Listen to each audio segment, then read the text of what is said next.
এই টাস্কফোর্স অভিযানে আমরা গোয়েন্দা তথ্যের ভিত্তিতে পশ্চিম সাহেববাড়ি এলাকাতে আমরা একটি ইঞ্জিন চালিত নৌকা গরুসহ আটক করতে সমর্থ হই।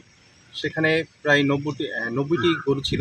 তো এই গরুগুলা পরবর্তীতে আমরা নিয়ে আসার পরে সেটার যে লিগ্যাল প্রসিডিউর জব্দ, সেটার ব্যাপারে আমরা জেলা প্রশাসন সাথে আমরা ডিসকাস করি। লাস্ট যেটা আমরা নির্দেশনা পেয়েছি জেলা প্রশাসন হতে, সেটি হচ্ছে যে এই 90টি গরু, যেটি কিনা দোয়ারা বাজার সীমান্ত থেকে যে বগলা বাজার যেটি আছে ওখান থেকে এই গরুগুলা দোয়ারা বাজার ওখান থেকে লোড করা হয়েছিল এবং সেটি কিনা ধর্মপ্রসাদ দিকে যাচ্ছিল, জামালগঞ্জ হয়ে ধর্মপ্রসাদ দিকে।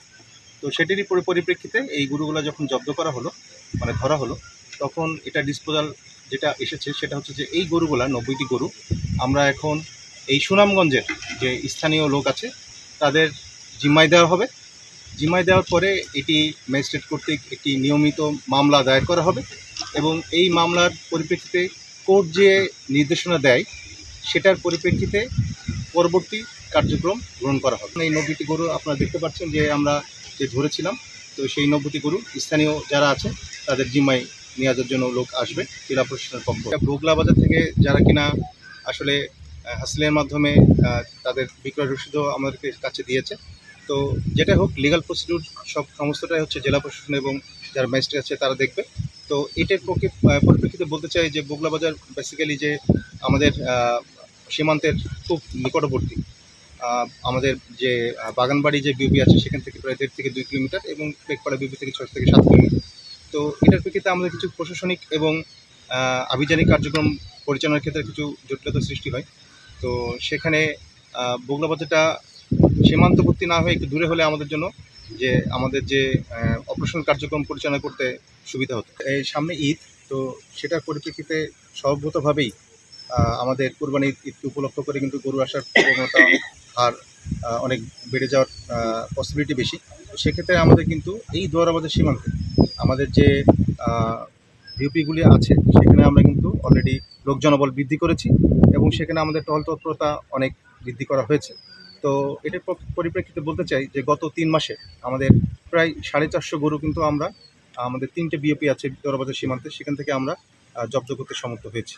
তো আমি বলতে চাই যে এই কোরবানি ঈদকে সামনে রেখে আমাদের গোয়েন্দা তৎপরতা, টহল কার্যক্রম অনেকাংশেই ওই সীমান্তে আমরা বৃদ্ধি করেছি, আশানুরূপ ফলাফল পাওয়া যাবে বলে আমার বিশ্বাস। প্রাণী সম্পদ কর্মকর্তা যে সিমটমগুলো বলেছেন এবং তার লিখিত আমরা পেয়েছি যে 10টা সিমটম আমরা সেটা এখানে বলা হচ্ছে যে এখানে সুনামগঞ্জের অধিকাংশ যে গরু আমরা বিভিন্ন গৃহপালিত হোক বা আমাদের খামারে হোক, সেখানে এলএসডি যে রোগটা আছে সেটা কারণে গোটা গোটা দেখা যায়। তো সেটার যে সিমটম সেটা কিন্তু এই 90টি গরুর মধ্যে নাই এবং এদের পা ছোট এবং শিংয়ের এবং চেহারার এবং যে চিহ্নের কথা আপনারা বললেন সেটার প্রেক্ষিতে বোঝা যাচ্ছে সম্ভবত এটি বাংলাদেশি গরু না হওয়ার পসিবিলিটি বেশি।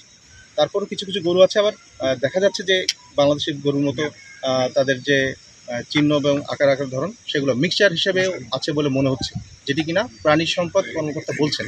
বাট ম্যাক্সিমাম গরু, উনি যেটা বলছেন ম্যাক্সিমাম গরু যে এটা মেঘালয়ের যে গরুর যে চিহ্ন বা তার যে বৈশিষ্ট্য সেটার বৈশিষ্ট্য এখানে বিদ্যমান। এটা যখন আমরা ধরেছি শুধুমাত্র 2জন মাঝি ছিল, তারা আমাদের কাছে আছে।